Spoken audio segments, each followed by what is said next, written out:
José Manuel Fernandes, bom dia. O apagão de ontem mostra-nos muitas coisas, vamos ter a oportunidade de falar sobre elas ao longo da próxima hora e meia, mas mostra sobretudo o quê? Olha, sobretudo a tendência para algumas pessoas tirarem conclusões ideológicas disparatadas. E que eu só digo mesmo ideológicas. Pronto, não estou a exagerar. Alguns disparates foram ditos. Isto é por causa de Espanha, devíamos estar separados de Espanha. Depois já vou explicar tudo isso, porque é que isto é disparate. Outro dependência excessiva de Espanha. Outro disparate que foi dito. Se tivéssemos as centrais a carvão, isto não tinha acontecido. Tudo isto são mentiras. Tudo isto são falsidades. Portanto, vamos lá ver. Começando pelo princípio, que é o que é mais interessante. Primeiro que tudo, nós, de facto, e ontem isso tornou-se evidentíssimo, vivemos numa sociedade muito dependente da eletricidade. E que vai ficar cada vez mais dependente da eletricidade e não apenas, quer dizer, e reparem, não queremos voltar para trás. Não queremos voltar para trás. Atenção, não é? Porque... experimentámos ontem um bocadinho o fim do fóssil e não foi nada bom. Portanto, vamos lá ver. Não queremos voltar para trás. Porquê é que eu digo que não queremos voltar para trás? Porque nós temos a nossa vida, em termos, por exemplo, domésticos. Reparemos, há 60 anos, não é assim uma coisa muito, muito longínqua, mas há 60 anos é que começou a ser normal ter frigorífico em casa. Antes disso, eu lembro-me, quando era miúdo, criança, das minhas avós irem todos os dias ao mercado, porque não havia frigorífico, não havia arcas congeladoras. É isso que nós queremos outra vez, as coisas assim. Queremos, queremos voltar a subir as escadas todas porque não há elevadores. Quer dizer, podemos continuar por aí adiante, não é? Nós temos uma sociedade que depende da eletricidade, ainda bem. Ontem vimos que não só depende da eletricidade, como há muitos aspectos dessa dependência que por vezes até fica bem não as termos. Eu vi uma das coisas mais curiosas que vi hoje, foram pessoas a dizer, foram relatos, reportagens, hoje de manhã aqui, por exemplo, também o Paulo Ferreira, a contar como, de repente, por exemplo, os miúdos falavam uns com os outros, porque não estavam só a olhar para os ecrãs do telemóvel. Os miúdos, os jovens, e nós também, atenção, e nós também. Como é que de repente a família... Eu vim para Lisboa à 1h30 de barco e as pessoas vinham conversar no barco. Que era uma coisa que já não acontecia há imenso tempo, porque vinha toda a gente, habitualmente vem toda a gente com a cabeça mergulhada no ecrã do telemóvel. Pronto. Há aqui umas coisas que até não são más, não é? Portanto, não foram más de todo, não é? Agora... Preocupadas, obviamente, mas vinham a conversar. Pronto, primeiro que tudo, não queremos voltar para trás, queremos continuar a ter aparelhos elétricos. Os aparelhos elétricos transformaram a nossa vida nos últimos, 50, 60 anos. Eu estou a pôr a fasquinha no frigorífico, mas posso, para não ir para a luz elétrica. Mas a luz elétrica também é uma coisa muito, muito relevante.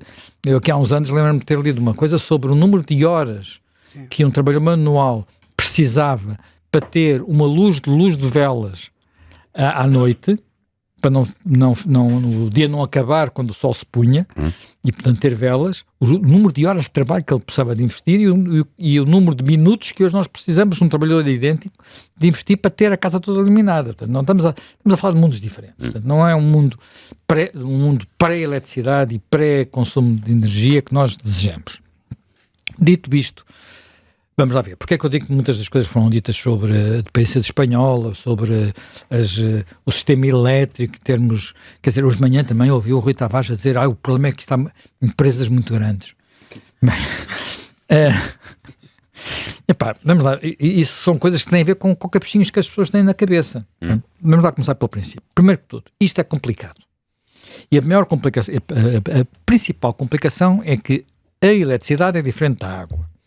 Para dizer simples. E nós temos duas redes que chegam às nossas casas, uma que nos leva à água, outra que nos leva à eletricidade. O gás já não é assim tão comum. Bem, a diferença é que enquanto a água fica em depósitos e depois cai, ou então, em alguns casos também depende de ser puxada por eletricidade, e portanto aí houve falhas, designadamente onde tu moras, no Barreiro houve falhas, mas onde é por gravidade não houve falhas, porque há depósitos. A eletricidade não se deposita. A eletricidade produz-se e consome-se. E tem que ser virtualmente instantâneo. Quando há porque é assim, não é? Portanto, nós não temos, quer dizer, podemos ter umas baterias e umas coisas para guardar uma parte da produção em determinados períodos, mas o que sai do ponto de produção tem que ser consumido e aquilo é virtualmente instantâneo, porque a velocidade de transmissão é quase não é infinita, mas é quase, não é? Portanto, desse ponto de vista, se nós pensarmos que o consumo não é igual durante todo o dia, se nós pensarmos que nós queremos, e quando mais não seja, o consumo varia em cada momento que nós ligamos o interruptor, isto é necessário estar sempre a ter que ser equilibrado. Agora, se acrescentarmos isso a complicação, que é, nós temos muitas fontes de produção muito diferentes e com ritmos de produção muito diferentes. Por exemplo, se nós virmos o diagrama de ontem, que estava disponível no site penso que no da Redes, ou da Redes ou da REN, o diagrama de produção ontem, o que é que nós vemos? Vemos que durante a noite de ontem tivemos menos consumo de produção. Porquê? Porque as turbinas eólicas não param e, sobretudo, funcionam à noite porque há mais vento à noite.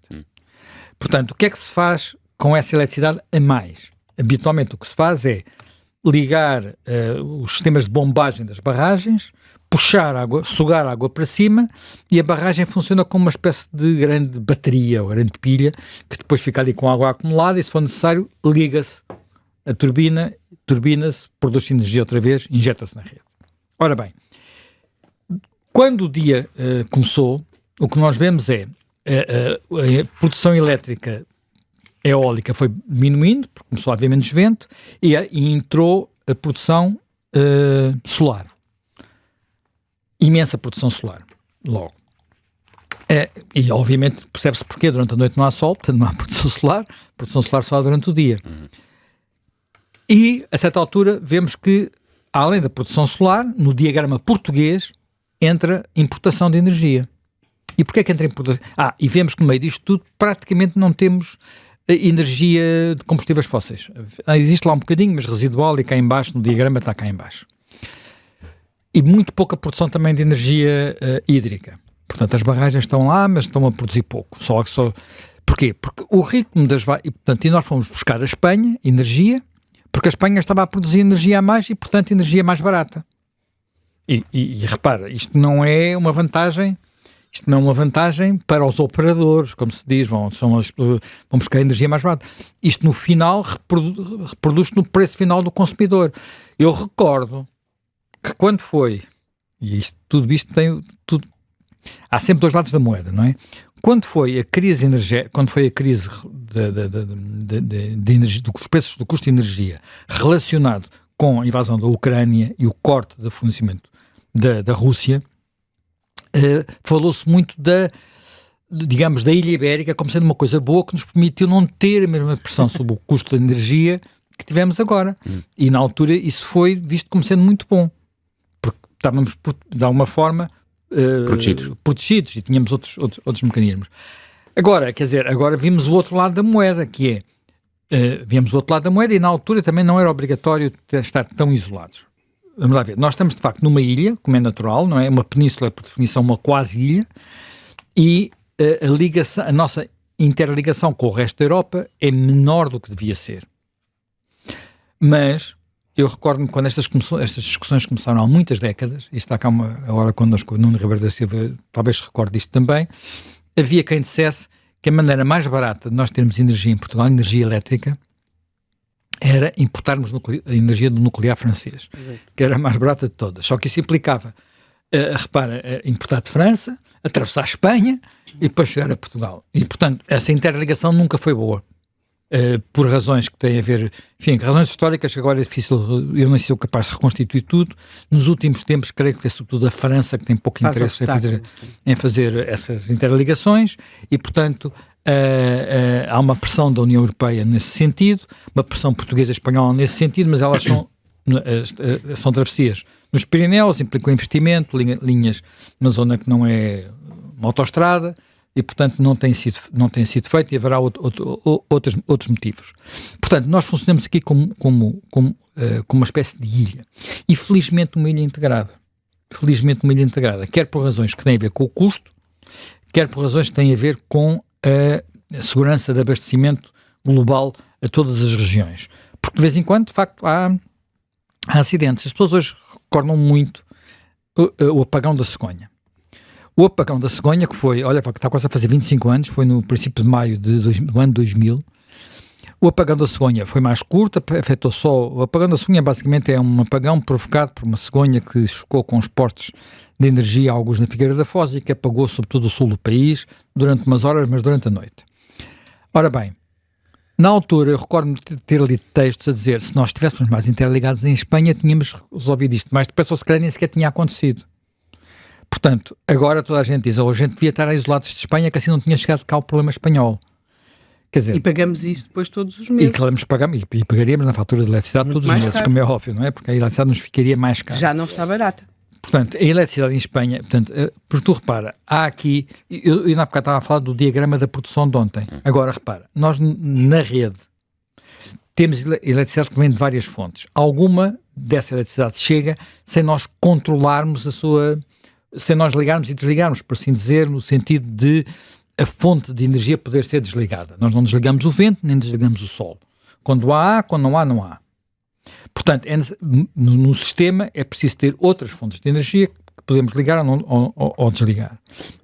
Ou algumas que não são também desligáveis de um momento para o outro. Por exemplo, só para dar um exemplo, nas barragens, há barragens que é difícil de desligar, porque são barragens que não têm capacidade de armazenamento. No caso português, o chamado sistema do Douro, portanto, que é um sistema de vale fundo, a água que chega sai, portanto não há maneira de guardar lá. E depois temos barragens, tais barragens que eu disse que não sei, uma espécie de baterias, que são as barragens grandes, o Alqueva, a barragem de Castelo de Bode, a Aguieira, as barragens da zona lá em cima do Cávado, na zona do Gerês, por exemplo, só para dar exemplo de algumas. São barragens em que podemos acumular a água e, quando é necessário, turbina-se, não é? Turbina-se, gera-se energia. Portanto, umas são instantâneas, outras são permanentes. E, portanto, a rede tem que estar sempre a compensar tudo. O que é que neste momento... Portanto, dito isto, esta compensação às vezes isto desequilibra, ou porque há de repente uma falha num sistema grande e depois há um problema de cascata, não é? Portanto, é como na nossa casa, não é? De repente o disjuntor apaga, e essa altura ao apagão. Por razões de segurança, porque não pode haver desequilíbrios muito grandes entre o consumo e não pode haver, quer dizer, em princípio tem que estar sempre equilibrado, tem que ser igual, o consumo e a produção. Aquilo que se diz agora é que ontem de repente desapareceram, não se sabe ainda, ninguém sabe explicar porquê, desapareceram 15 ou 16 gigawatts da rede instantaneamente. Para as pessoas terem ideia, estamos a falar de quase o dobro do que era, não é bem quase o dobro, mas é mas no limite quase o dobro de que Portugal inteiro estava a consumir naquele momento. Portanto, naquele momento o consumo em Portugal era cerca de 9,3 gigawatts. E a produção portuguesa naquele momento eram 6 gigawatts. Portanto, era mais do dobro da produção integral de Portugal naquele momento e era quase o dobro do consumo naquele instante. Porquê é que isto aconteceu? Isto não é justificável porque de repente apagou-se uma central nuclear, por exemplo. Não, porque uma central nuclear sozinha produz para aí, sei lá, 1 gigawatt, não sei se é para aí à volta disso. Portanto, 1,2. Portanto, estamos a falar de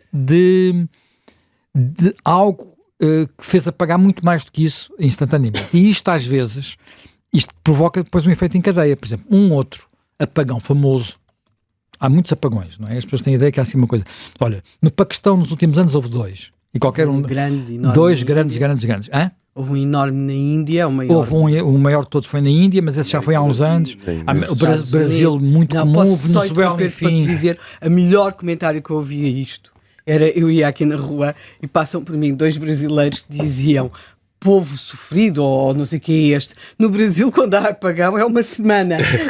E eles estavam perplexos a ver aquela agitação toda à volta. Porque realmente, povo... Não, isto há apagões, só, assim, portanto, no Paquistão houve um em 2023 e outro em 2021. No Bangladesh houve um em 2022 depois outro em 2014. Estou a falar de apagões grandes. Na Índia, enfim, é o maior de todos, foi em 2012, portanto, já foi há mais tempo. Portanto, na Indonésia há um enorme em 2019. Portanto, Brasil é comum, Turquia, por aí adiante. Argentina, Paraguai, Uruguai, Venezuela, vários estados dos Estados Unidos também de vez em quando. Houve um grande no Texas recentemente. Portanto, estas coisas acontecem. E às vezes acontecem por deficiências da rede e porque de facto isto é muito difícil de gerir, sobretudo, e este aspecto é muito importante ter em consideração, sobretudo porque tudo isto se tornou mais complicado, mais complexo. E em parte tornou-se mais complexo precisamente porque nós queremos mais energias renováveis. Portanto, portanto temos muito mais gente a injetar energia na rede. E, portanto, muito mais, é preciso gerir muito mais. Quer dizer, quando tínhamos três centrais hídricas, 3 centrais térmicas, pronto, era ligar, desligar, era mais fácil. Quando de repente há produtores por todo lado e no limite, quer dizer, não é o meu caso, eu não tenho condições para injetar energia na rede porque não tenho sol suficiente. No sítio onde vivo, tenho lá naquela nuvem residente. Portanto, mas muita gente tem um contrato com a redes e, portanto, produz energia e aquilo que produz a mais injeta na rede. E, portanto, no fim acertam contas, não é? Exato. Portanto, não é uma conta muito favorável para o utilizador, mas, enfim, acertam contas. E, portanto, é preciso gerir isto tudo ao mesmo tempo. Portanto, o risco do sistema é maior. Uma das coisas que eu vi e que algumas pessoas especulam, portanto, há hora nas especulações do que é que poderá ter acontecido. Há quem especule em Espanha, porque já houve problemas parecidos antes, que é excesso de produção de energia solar. Portanto, de repente, ontem estava um dia particularmente solarengo, portanto, e há muita produção de energia solar. Isso até há pouco tempo causou, penso que não... julga-se por causa disso, um problema de abastecimento grande numa refinaria da Repsol, que levou essa refinaria a ter que desligar. Portanto, foi há muito pouco tempo e às vezes é associado precisamente à dificuldade de gerir tanta produção solar. Tem havido muito investimento, muita produção, portanto, de repente há muito, quer dizer, aquilo não tem a gestão de ter lá um engenheiro junto de cada painel, não é? Portanto, é um bocadinho às vezes mais difícil de gerir. Mas é bom, não é? Portanto, nós queremos a transição, quer dizer, só que, como tudo na vida, não é? Nós andamos de automóvel, mas às vezes há acidentes. Portanto, não é por isso que vamos deixar de andar de automóvel. Vamos ter que ter mais cuidado, tomar mais prevenções, ter as estradas mais bem desenhadas, ter as pessoas mais bem educadas, temos que ter essas coisas todas. Portanto, dito isto, o que é que pode ter acontecido? Não se sabe. Quer dizer, não se sabe se foi um sítio para desaparecerem 15 gigawatts. Podemos ir desde uma cadeia de fechos. Repara, o apagão em Itália de 2003, que é um apagão famoso também, é provocado porque durante 4 segundos há um desligamento da rede italiana da rede europeia, por causa de um acidente com uma árvore na Suíça. Repara, um acidente com uma árvore na Suíça. E Itália fica às escuras durante, já nem sei quantas horas é que aconteceu em Itália. Pronto. Isto foi há 22 anos em Itália. Portanto, nós temos um sistema que está cheio digamos, de sistemas de segurança, mas que tem fragilidades como todos os sistemas complexos têm. Sobretudo por causa desta questão difícil que é o equilíbrio entre a produção e o consumo. Bem. E depois há erros, humanos, na operação da rede. Sim, também pode haver, pode ter sido um erro humano, quer dizer, há quem diga, foi um ciberataque. Não é impossível. Neste momento não é impossível, mas não é certo. Pode ter sido coisas muito, muito variadas e vai-se ter que saber o que é que foi. Vai-se ter que saber o que é que foi, vai-se ter que saber outra coisa que é muito importante também. E que sobre isso há especulação e, portanto, quando se souber porque é que foi, vai-se tentar perceber o que é que seria.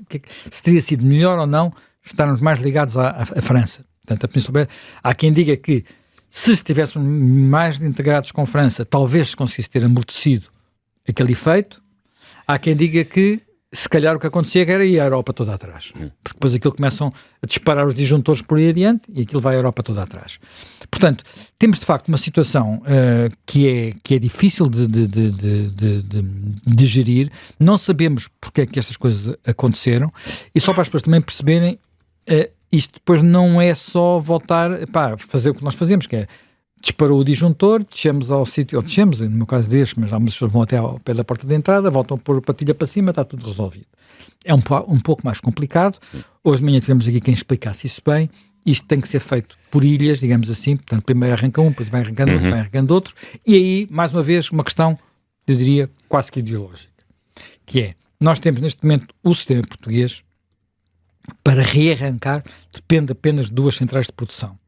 As tais que podem arrancar em, como é que se diz? Black Start, que é, portanto, Castelo de Bode e uma central a gás, portanto, combustível fóssil, na Tapada do Outeiro, perto do Porto. E por isso é que nós ontem começámos a ver primeiro Abrantes, Tomar, porque fica perto de Castelo de Bode, depois a seguir Gaia, foi a primeira cidade, fica perto de Tapada do Outeiro. Portanto, porquê? Porque isto depois tem que ir por ilha, tem que ir aos poucos, não é? Portanto, tem cascata por ilhas. E tem que se estabilizar a rede, e depois vai-se à próxima, vai-se ligando.